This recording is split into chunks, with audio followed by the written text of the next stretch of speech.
Hi friends, welcome to our YouTube channel. ఈరోజు morning tiffin అయితే మా అమ్మగారు పులిహోర అయితే చేశారండి. చింతపండు పులిహోర అయితే చేశారు. చింతపండు పులిహోర అయితే టేస్ట్ చాలా బాగుంటుంది. పులుసు అయితే ఉడికేసిందండి, రైస్ కూడా ఉడికేసింది. ఇప్పుడైతే పోపు అయితే పెడుతున్నారు. ఆయిల్ కాగిన తర్వాత దాంట్లో ఎండుమిర్చి, పచ్చిమిర్చి, తాలింపు దినుసులు, శనగ విత్తనాలు అన్నీ వేసి అయితే వేగిస్తున్నారు. పసుపు కూడా వేసి అదిగోండి పోపు అయిపోయింది. లాస్ట్లో అయితే కరివేపాకు అయితే వేస్తున్నారు. అదిగోండి మంచి స్మెల్ అయితే వస్తుందండి, కరివేపాకు వేసాం కదా. ఇప్పుడైతే అదిగోండి రైస్లో కొంచెం ఫస్ట్ ఏంటంటే మామూలుగా పచ్చి నూనె వేసారండి. ఇలా అయితే రైస్ పొడి పొడిలాడుతూ ఉంటుందని.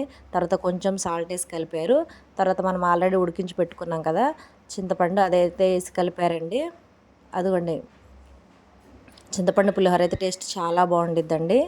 తర్వాత ఇప్పుడు మనం పోపు అయితే ఆల్రెడీ వేగించి పక్కన పెట్టుకున్నాం కదా, ఇది వేసి అయితే కలుపుతున్నారు.